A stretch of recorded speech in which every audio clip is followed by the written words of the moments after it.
Happy morning mga kalagalag. Nandito ngayon tayo sa gubat. Nagsosorbe ako kung maririnig ko ulit yung tilaok ni Vulcan. Kaso mahangin at kagabi umulan din, basa yung lupa. Kaya ni isang manok walang natilaok dito mga idol. At para hindi naman masayang yung pagpunta natin dito ay meron akong ibabahagi sa inyo. Ang isa sa pinakaiiwasan ng mga nagkakati o mga hunter dito sa gubat. O, naiipit si Tisoy. Teka lang, saglit. Ayan, ayan. Relax, Tisoy, relax. Okay na siya. At yun nga mga idol ay ang ibabahagi ko sa inyo ang isa sa mga pinakaiiwasan ng mga hunter dito sa gubat. Ito ay kung tawagin dito sa amin ay langatong. Ang langatong mga kalagalag ay masagi ka lang nito at talagang napakasakit, mahapdi, makirot, pinagalo-halo. Talagang sobrang sakit ang mararamdaman. Kaya gusto ko lang ipakita to sa inyo para naman sa mga hindi sanay sa gubat at napunta kayo sa mga ganitong lugar ay makikilala nyo ang halaman na to. Kung tawagin to sa English ay security plant. At dito nga sa amin sa Bicol ay langatong. So ito mga kalagalago, ayan. Yan. Ito ang langatong dito sa amin. Yan. Ito may malaki. Pausbong na yan mga idol. Kung hindi kayo marunong tumingin o makilatis yan ay talagang napakasakit kung ikaw ay madikit dyan. Lalo na yung balat mo. So merong mga maliliit mga kalagalag. Ayan. Ayan. Langatong yan mga idol. At ito yung malalaki na. So ngayon mga idol, pag hindi mo to kilalang halaman na to o puno na yan, pag napadaan ka dito sa tabi niya, ayan. Ito mga idol ay pwede mong hawakan, ayan. Pwede siyang hawakan kasi yung balat, kasi itong palad natin wala yang balahibo.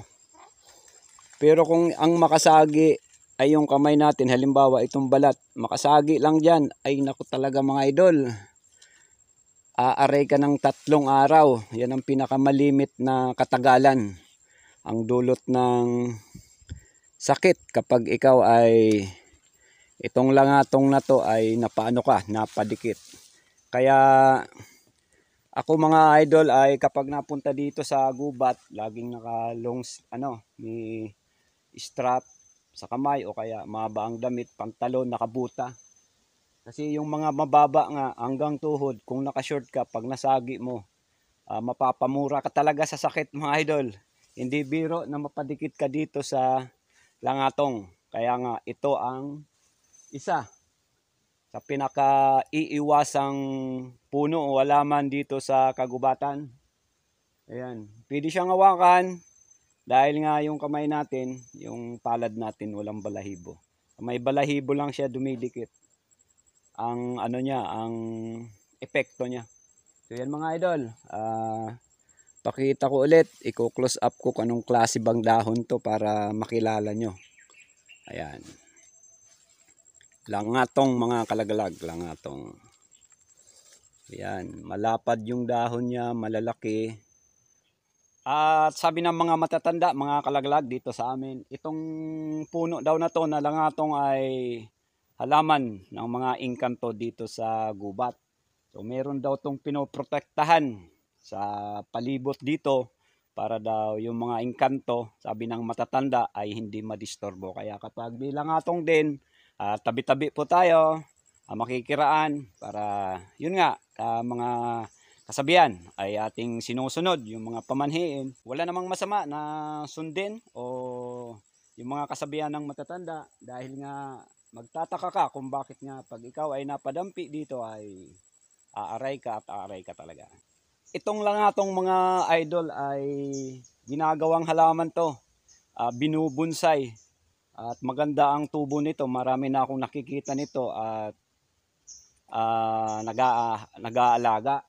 So yung mga nakaranas ng sakit nito o napadampi, comment lang kayo sa comment section natin kung ano ba ang experience nyo kung kayo ay nabiktima na ng ganitong halaman o itong langatong. Sa mga hindi pa nakakakita nito o nakakaranas ng makasagi nito ay huwag nyo na Huwag nyo na balakin mga idol. Talagang kasi malimit na yung 3 araw yung sakit ng langatong, lalo na kapag nadadampian, nahahanginan, yun, talagang magsisisi ka pag ikaw ay napadikit dito. So yan, pwede natin hawakan, Lods. Wag lang masagi yung balat natin. Kahit yung kanto na yan, talagang aaray at aaray ka. Isang parang biniblade yung balat nito mga kalagalag. Kapag ikaw ay napamalas na mapadikit dito. So yan mga Lods, ang langato nga na iniiwasan, isa sa mga pinakaiiwasan ng mga nagkakate o mga hunter dito sa kagubatan. So yan mga idol, ang munting bahagi ni Juan Lagalag dito sa gubat. Sana may nalaman kayo tungkol dito nang makaiwas tayo ng mamasyal tayo o mapunta sa mga gubat, hiking, camping, makakita kayo nito ay makaiwas tayo. So yan mga kalagalag, ang aking